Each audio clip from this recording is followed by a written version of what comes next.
Assalamualaikum warahmatullahi wabarakatuh. Salam sejahtera. Selamat beraktivitas untuk teman-teman. Di sore hari ini seperti biasa kita ketemu lagi di podcast Aksi Nyata dari Kamu untuk Indonesia. Ada saya Herjuno Saputra dan kita tahu tiap hari kita akan ngobrol banyak hal tentang banyak sekali perspektif tentang bisa sosial, ekonomi, politik, budaya, olahraga, hobi, semuanya bisa kita bahas di podcast Aksi Nyata dari Kamu untuk Indonesia. Dan tentunya harapannya hari ini semoga teman-teman bisa jadi lebih baik apapun yang dikerjakan, apapun yang sedang diselesaikan, ataupun nanti goalsnya seperti apa. Semoga tetap semangatnya on fire, semangatnya tetap kontennya di situ ya, tetap tetap bisa melakukan apapun itu dengan tiap hari dengan banyak perbaikan di berbagai lini, karena yang namanya goals kan memang gak gampang, jalannya beda-beda, ada kerikilnya, ada naik turunnya, tapi yang penting konsisten dan endurance-nya emang harus tinggi, karena kita tahu perjalanan ini kan nggak cepet. Ada yang namanya durasi yang kadang seseorang untuk ngeraih satu posisi bisa bertahun-tahun. Nah itu yang gue sebut endurance. Kenapa harus tadi persistence, harus disiplin, sabar. Nah itu mungkin satu insight yang bisa gue beri untuk sore ini, apapun untuk teman-teman yang sedang mengerjakan banyak hal hari ini. Nah, kalau bicara mengenai podcast Aksi Nyata dari Kamu untuk Indonesia ini, seperti biasa kita tayang di berbagai platform ya. Banyak sekali, ada sekitar 10 kurang lebih, ada Instagram, Twitter, TikTok, Facebook, Partai Perindo, @partai-perindo. Ada juga di RCTI Plus, Hokezone, Sindo News, news.id, YouTube-nya Partai Perindo, dan juga website-nya Partai Perindo. Jadi tinggal pilih di mana aja mau nontonnya. Karena tadi ada 10 lebih platform. Kalau nanti nontonnya kira-kira ketunda ya, bisa nonton lagi, dilanjut, karena ada archive-nya biasanya ya, terutama di YouTube-nya ya, di YouTube Partai Perindo. Nah, seperti biasa juga tiap sore ada e-voucher untuk teman-teman yang beruntung. Jadi kalau teman-teman nonton hari ini the whole production, dan di akhir acara dibikin 1-2 kalimat yang relate sama obrolan kita hari ini. Nah, yang kita pilih quote atau komen terbaik akan kita berikan e-voucher masing-masing Rp100.000 untuk beberapa pemenang. Caranya gampang, tinggal follow Instagramnya Partai Perindo. Nah, kalau bicara mengenai tema hari ini yang lagi sangat banyak sekali dibahas dari beberapa hari yang lalu ya. Dari pertama dari editorial cover satu majalah nasional. Dari situ banyak orang mulai, wah bener nggak. Akhirnya media juga pada cari tahu ya, sana sini segala macam. Dan uh, sebagai TV journalist, Juno pun sempet wah lihat apa ya nih segala macam, dan sempet bahas juga di newsroom segala macam soal donasi ACT. Teman-teman pasti tahu ya, kalau ngikutin sosial media beberapa hari ini memang luar biasa atensinya ke problem ini. Dan ini jadi kayak wake up call untuk kita, bagaimana lembaga-lembaga filantropi, lembaga-lembaga pengumpul tadi amal ya, ini juga harus berbenah, karena kita di sini bicara trust. Mereka kan sebagai apa ya, jembatan untuk kita memberikan donasi ya. Nah, kalau mereka nggak bisa kasih trust dan malah uangnya dipergunakan untuk hal-hal yang di luar tujuan, nah itu jadi kayak pertanyaan untuk kita, bener nggak sih kita berdonasi ke lembaga filantropi yang memang capable atau credible seperti itu. Nah, dugaan penyelewengan dana donasi ACT kok bisa jadi tema kita hari ini di podcast Aksi Nyata dari Kamu untuk Indonesia. Dan untuk membahas ini, langsung saja saya kedatangan narasumber yang akan aku ajak berbincang. Ada Bang Yusuf Lakaseng, Ketua Bidang Organisasi dan Kaderisasi DPP Partai Perindo. Assalamualaikum Bang Yusuf, apa kabar? Waalaikumsalam, Juno. Sehat ya? Ya, alhamdulillah Aduh. sehat. Kita makin sehat bahas ACT ini. Alhamdulillah, senang sekali. Ini yang kedua ya Bang di Ya, sini ya? yang kedua, Kedua. benar. Yang pertama kita bahas apa ya waktu pemilih Ya, pemula macam-macam something. temanya waktu itu ya. Dan aku sih udah dengar kemarin komentar ya Bang Yusuf soal ACT ini. Tapi Ya, sebelum kita ke tema Bang Yusuf, kabar terbaru dari Bang Yusuf, ngapain aja sekarang, lately aktivitas seperti apa? ya sekarang kita Ah, fokus ngurus Partai Perindo ya, Oke. karena ini mau verifikasi. Ya, verifikasi ya. Dan saya salah satu yang penjaga gawang dalam urusan itu. Oke. Jadi full time di DPP. Aha. Ya itu dulu ya. Baik. Ada usaha yang lain tapi diurus oleh Oke, Bang, kalau yang kita lain. bicara verifikasi pemilu segala macam. Ini kan memang ya kita tahu masih 2024, tapi banyak mungkin teman-teman nggak tahu ya bahwa prosesnya itu tuh memang sangat padat ya Bang. Jadi 2024 tuh nggak berasa sebenarnya. Ya, Aha. ini aja sebenarnya tinggal 19 bulan ya, menuju 14 Februari ya, Oke. hari pencoblosan ya. Verifikasi itu kan tanggal 1 Agustus sudah dibuka pendaftarannya oleh KPU. Betul, Jadi ini memang hari-hari yang padat, sibuk ya. Dan kita sedang menyiapkan itu. Insya Allah tanggal 1 Agustus Oke. Perindo mendaftar ke KPU. Baik, karena memang rangkaiannya memang sudah dimulai sih sebenarnya. Jadi walaupun 14 Februari 2024, tapi teman-teman juga kalau mengikuti ya bagaimana tadi proses segala macam persiapan pemilu tuh udah sangat dekat. Hitungannya mungkin 19 bulan, tapi aduh, months away itu cuman ya kadang berasa, apalagi kalau padat ya Bang ya. Tapi apapun itu kita harapkan nanti pesta demokrasi kita berjalan dengan baik, lancar, adil ya, jujur dan amin ya, hal-hal yang negatif lah seperti itu. Nah, kita bicara ACT, Bang Yusuf. Menarik sekali bagaimana lembaga filantropi ini yang ya kalau kita lihat temuan PPATK dan juga bagaimana euforianya orang, wah akhirnya banyak hal yang bikin kita wah, kok bisa ya gitu. Nah, kalau Bang Yusuf sebagai seorang politisi melihat ini dan juga ya perspektif sebagai seorang ya rakyat seperti itu, apa yang ada di pikiran Bang Yusuf ketika kasus ini mencuat? Apakah memang sebenarnya hal-hal kayak gini sudah sering dilakukan banyak pihak khususnya lembaga filantropi? Iya, yang pertama saya mau jelasin ya, orang yang terlibat dalam urusan publik ya, di pemerintahan, wakil rakyat, apalagi lembaga kemanusiaan, menurut saya adalah orang yang harus sudah selesai dengan dirinya, ya. Jadi dia tidak mencari profit, tidak mencari keuntungan, tidak mencari kemewahan dunia gitu dalam bahasa religiusitasnya ya. Jadi ya sangat disayangkan apalagi ACT. Ini adalah lembaga yang notabene ini mencitrakan diri sebagai lembaga kemanusiaan Islam gitu ya, yang menghimpun zakat, menghimpun sedekah, menghimpun macam-macam, ada CSR segala macam. Kok bisa ya ada petingginya gitu, mobil operasionalnya pakai Alphard, gajinya gajinya ratusan juta. Ini kan sebenarnya bertentangan dengan nilai zuhud ya. Orang yang mengurusi kepentingan publik itu harus zuhud. Zuhud maksudnya hidup sederhana ya. Dia cukup sekedar untuk survive, makan saja. Karena orientasi hidupnya tidak lagi soal kemewahan dunia. Dia sudah mengimpikan kebahagiaan di kehidupan kelak nantinya.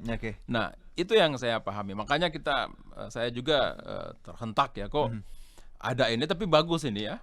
Ini juga membuat kita untuk berhati-hati ya.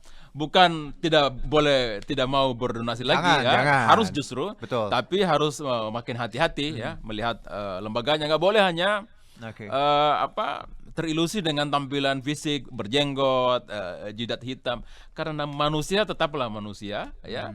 Duit itu adalah banyak setannya, jadi harus dikontrol oleh mekanisme dan aturan yang detail agar kemudian minim penyelewengan. Dan yang menjadi perhatian juga Bang Yusuf, bahwa tadi saya setuju di awal bahwa apapun ya ketika bicara pejabat publik atau yang mengolah dana rakyat ya memang harus selesai dulu sama diri sendiri. Kalau nggak selesai ya kayak gini nih, ya banyak contohnya ya mungkin korupsi, mungkin tadi penyelewengan. Nah kalau kita lihat dari kasus ACT ini Bang Yusuf, bahwa ada dugaan penyelewengan dana seperti itu ya, ada mungkin masih diselidiki TPPU seperti itu, penggelapan juga ada, bisnisnya uangnya diputar dulu untuk bisnis, baru ada untung nanti baru disalurkan. Kalau kita lihat pola-pola seperti ini, apakah memang pola ini wajar sebenarnya ketika ada donasi terus disimpan dulu, dibikin bisnis baru disalurkan, atau potongannya juga kan kita tahu dari Kemensos ada aturannya, harusnya lembaga-lembaga ini hanya boleh mengambil 10%, tapi ACT ini kalau nggak salah 13% ya segala macam. Bagaimana Bang Yusuf melihat fakta-fakta yang makin hari makin terkuak dari ACT ini? Ya, yang ada 3 ya kalau kita lihat informasi yang pelanggaran serius ACT ini.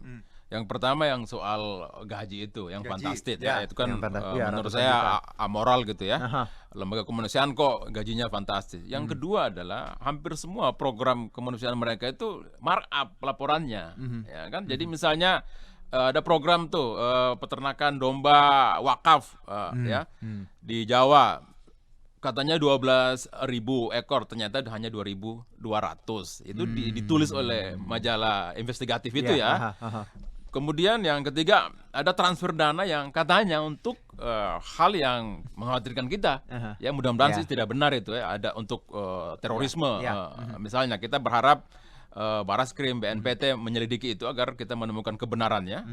Nah 3 itu pelanggaran seriusnya. Makanya saya memaklumi sangat bahwa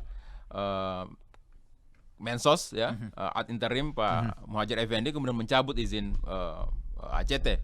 Memang banyak orang bilang, loh DPR juga banyak korupsi, kan DPR-nya nggak dibubarin, ya, kan koruptor yang ditangkap. Orang bilang ACT kenapa? Ini kan lembaga bagus kemanusiaan, ada menyalurkan bantuannya juga nyampe walaupun dikorup-korup tapi nyampe. Kenapa bukan yang menyeleweng itu yang ditangkap? Kenapa lembaganya dibubarkan?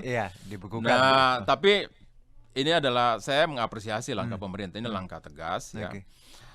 Saya berharap jangan sampai pemerintah dicap Islamfobia lagi dalam urusan ini ya. Umat harusnya berterima kasih kepada pemerintah. Ini dalam rangka melindungi publik dari penipuan yang berkedok agama, dan kita harus terima kasih sekali lagi. Kalau tadi bicara Bang Yusuf bilang oknum ataupun mungkin lembaganya ya, siapa yang salah seperti itu. Kalau kita lihat dari kasus ini, kalau ya dari banyaknya temuan, menurut Bang Yusuf harusnya gimana? Karena apakah ini murni oknum ya? Karena kan ini juga banyak pekerja di sini kan, atau memang the whole sistem akhirnya memang lembaganya juga salah sebenarnya. Jadi kalau lihat dari sini, menurut Bang Yusuf siapa yang harusnya bertanggung jawab di sini? Menurut saya ada 2. Yang pertama soal kultur. Ini kan kelihatan, ini kultur kita yang tidak ingin berkeringat, tidak menghargai kerja, ya, langsung ingin cepat kaya. ACT ini kalau lihat modusnya, ini kan memperdagangkan konflik di Palestina, kemiskinan kaum duafa, ya kan ini memperdagangkan itu. Nah, orang kan karena ternyata ya, ya dalam penelitian masyarakat Indonesia itu adalah masyarakat paling dermawan di seluruh dunia. Oh gitu. 10 dari orang Indonesia, 8 adalah orang yang menyumbangkan hartanya untuk kepentingan publik. Nah, oleh orang-orang seperti ACT ini melihat bahwa ini peluang pasar ada gitu lah. Potensi ya. Jadi mereka mengeksploitir penderitaan rakyat di Palestina, ya, kemiskinan kaum duafa, dibuat fotonya dikirimkan ke seluruh masyarakat kita lewat packaging yang bagus, medsos yang bagus. Ini orang terenyuh gitu. Oh, ini perlu, ini harus dibantu nih. Nah, sekarang terbuka borok itu. Nah, yang kedua adalah ini sistemik. Menurut saya ada persoalan sistem di sini di mana memang hukum positif kita tidak mengatur dengan baik nih. Undang-undang yang mengatur soal ini udah jadul banget. Ini Undang-Undang Nomor 9 tahun 1961. Saya baca undang-undangnya cuma 9 pasal. Ya undang-undang zaman dulu ya. Nggak mengatur soal, hanya mengatur soal perizinan. Kalau misalnya lembaga itu wilayah kerjanya se-Indonesia, maka yang ngeluarin izinnya Kemensos. Kalau dia seprovinsi, gubernur. Kalau sekabupaten, cukup bupati wali kota.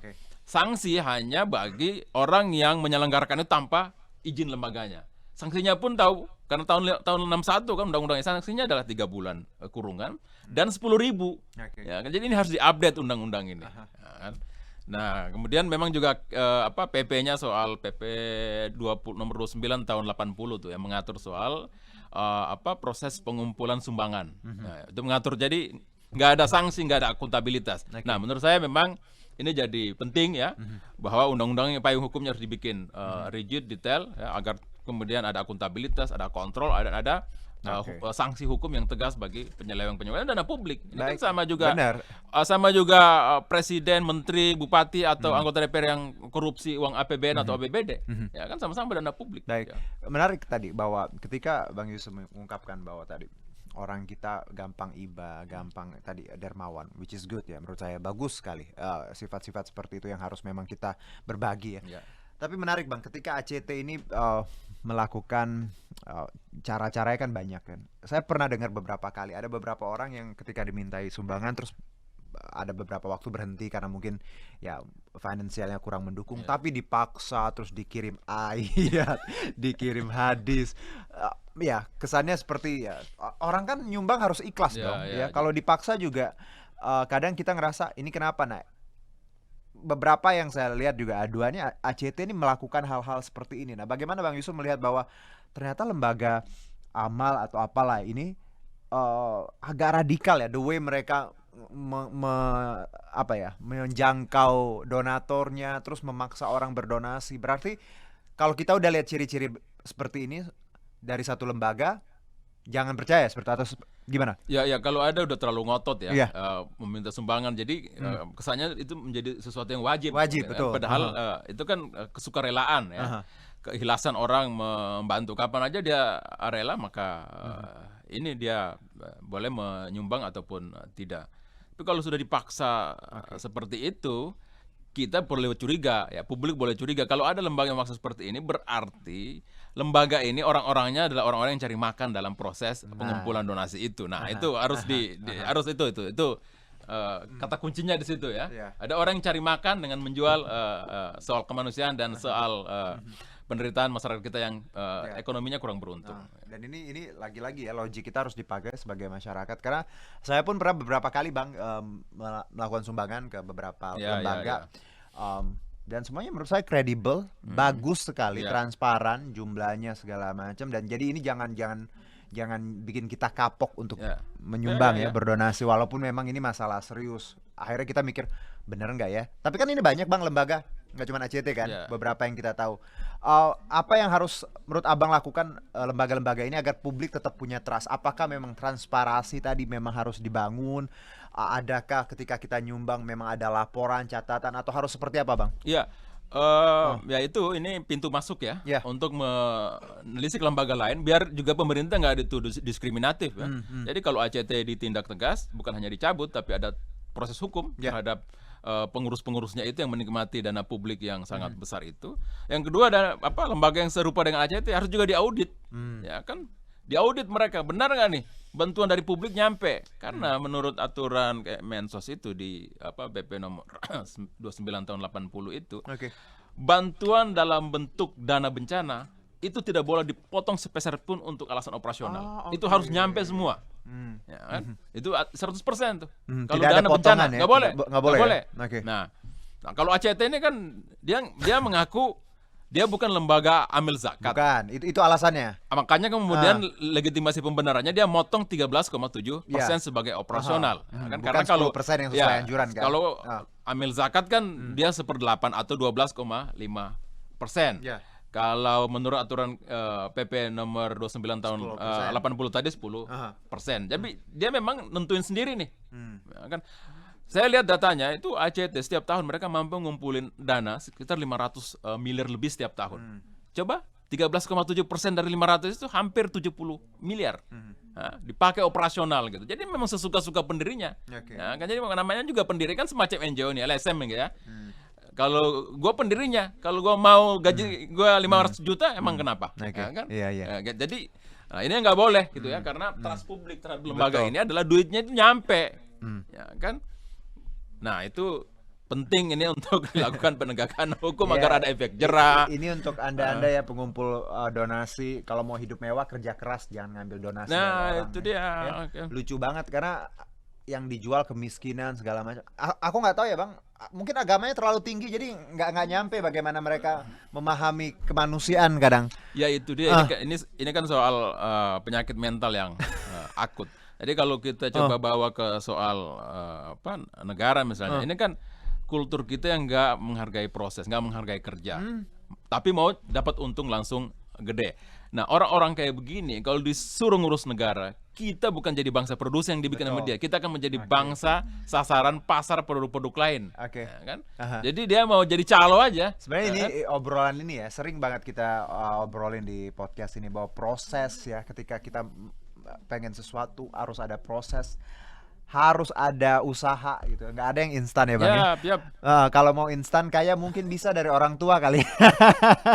Nah Bang Yusuf, kalau menarik bahwa ini jadi wake up call untuk kita semua, bagaimana ya harusnya mereka yang tadi punya lembaga filantropi, ya namanya juga filantropi, amal, ya harus buat amal, presentasi untung atau buat operasional mah nggak boleh bermewah-mewah, apalagi gaji. Saya dengar juga gaji yang paling kecil di situ 14 juta. Well, come on gitu ya.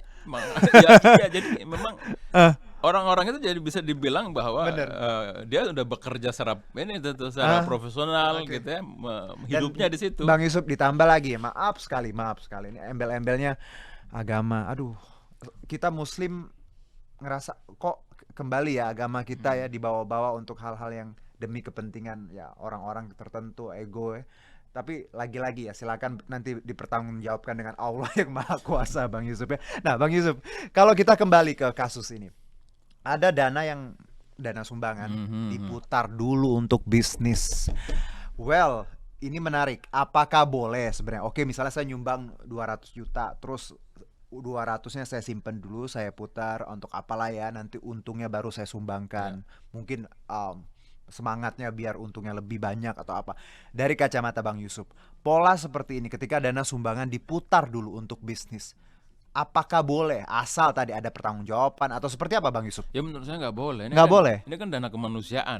Dana kemanusiaan itu adalah dana darurat yang harus sampai segera kepada yang membutuhkan. Ya kan, karena mereka mengeksploitir soal penderitaan orang kan, kemiskinan, konflik, perang, bencana. Itu kan kalau nggak segera tiba berarti penderitaan makin panjang kan.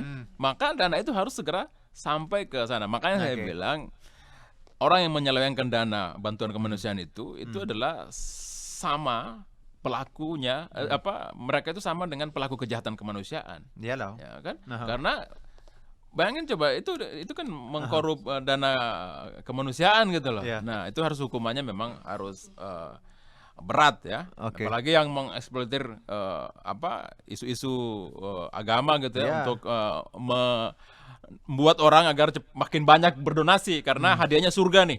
Ya kan? Ya. Jadi itu memang ini jahat ya. Kita harus bilang bahwa kalau ini sampai terbukti jahat, ya. Karena ini kan prosesnya masih berlangsung. Kalau ini sampai terbukti ya kita harapkan bersangkutan ya, siapapun oknum ataupun lembaga harus bertanggung jawab dan harus dihukum ya. Apalagi nih Bang, kalau kita bicara mengenai aliran dugaan ke berafiliasi ke organisasi terlarang ya. Ini juga jadi masih diselidiki, tapi ada kemungkinan seperti itu. Bagaimana Bang Yusuf melihat bahwa lagi-lagi lembaga yang harusnya amal tapi malah menyokong, mungkin ya, masih mungkin menyokong organisasi radikal, ekstremisme seperti itu. Bagaimana Bang? Makanya menurut saya ini segera ya lembaga berkewenang dalam urusan ini, BNPT, Barreskrim, meneliti lebih jauh nih kebenarannya agar tidak menjadi prasangka di publik ya. Kalau benar, ini sangat kita sayangkan ya. Dana kemanusiaan dipakai untuk satu operasi yang anti kemanusiaan. Ya kan, terorisme kan anti kemanusiaan. Kan? Saya berharap itu sama sekali nggak benar. Petinggi ACT sudah membantah itu bahwa katanya itu nggak benar. Semoga itu faktanya ya. Benar. Semoga kita yang salah. Nah, semoga itu faktanya.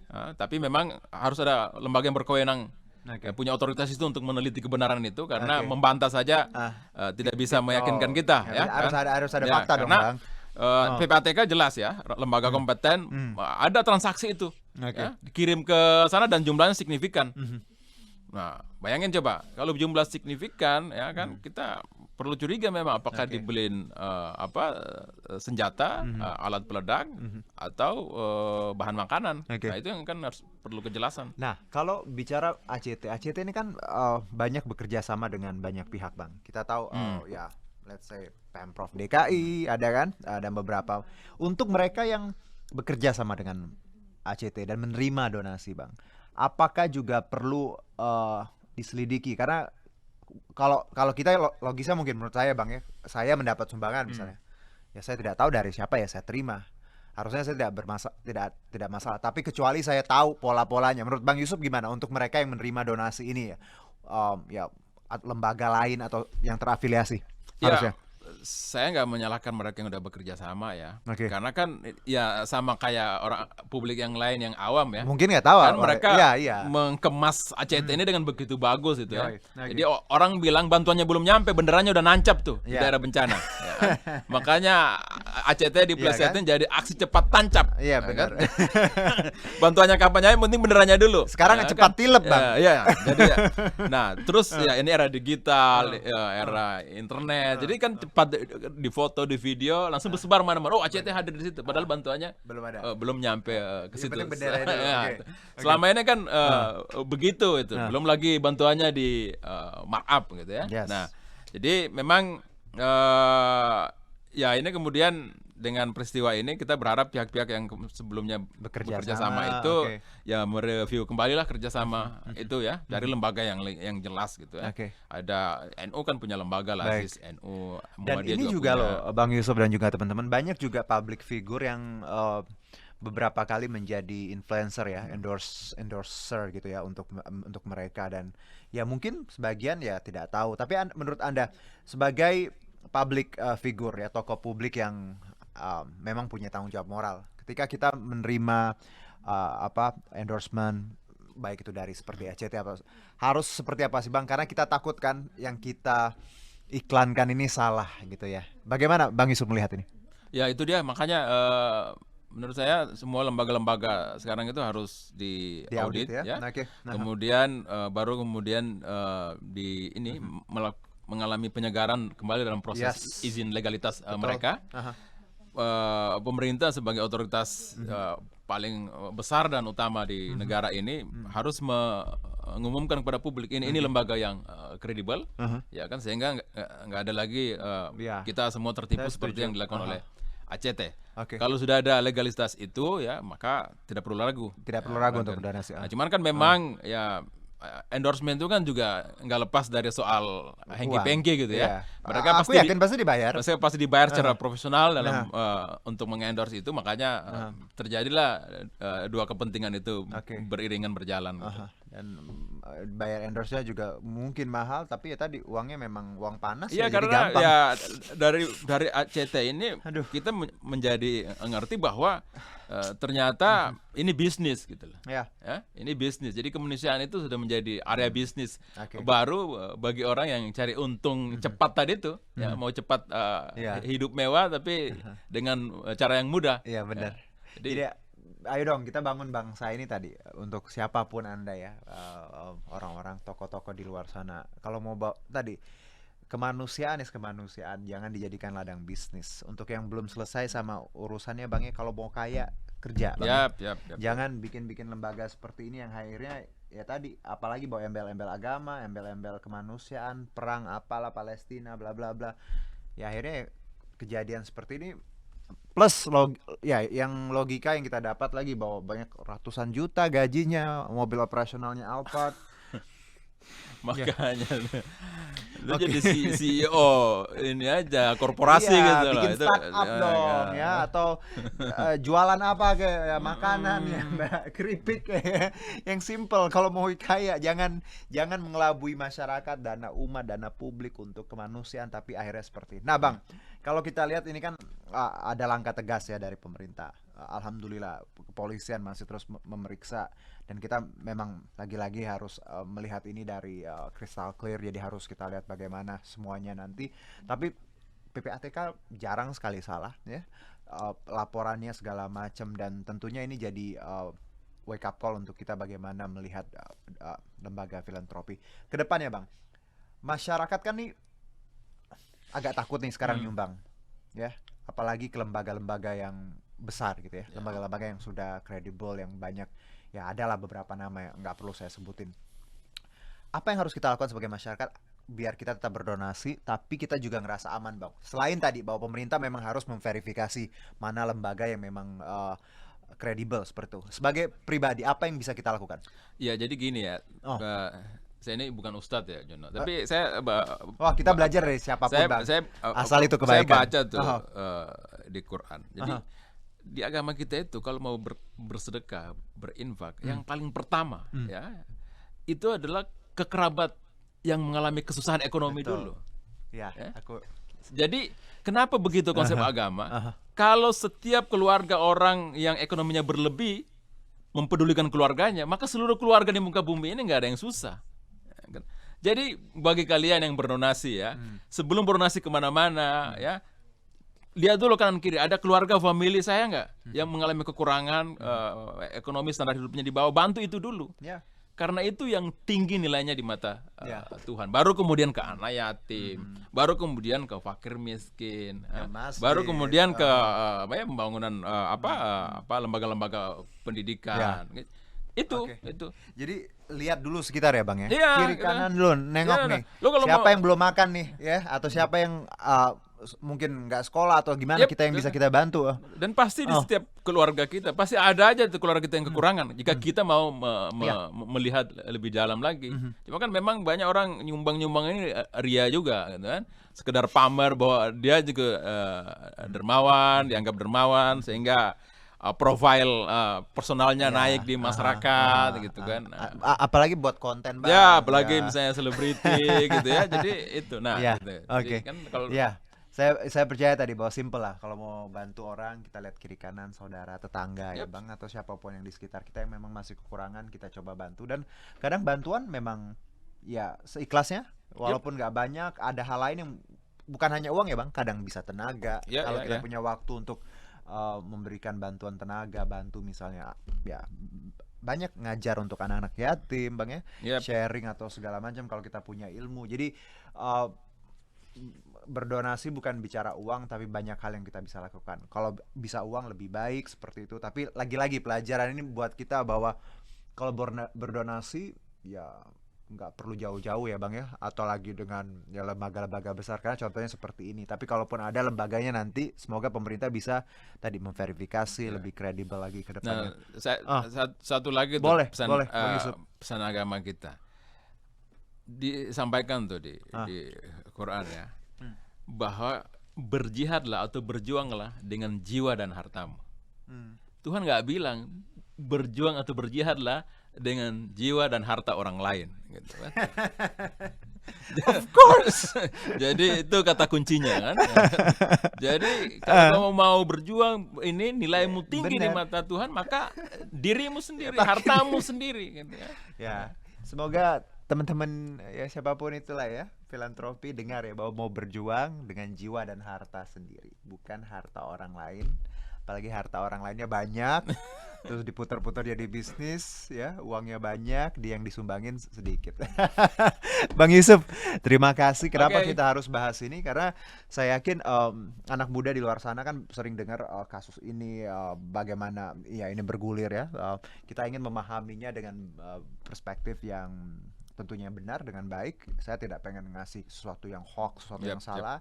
Jadi lagi-lagi kenapa kita harus peduli? Karena kalau bukan aku, bukan teman-teman di luar sana yang peduli sama kehidupan kita bersosial, lingkungan segala macam, siapa lagi? Karena yang bikin perubahan tuh kadang nggak muluk-muluk kok, dimulai dari kita sendiri ya.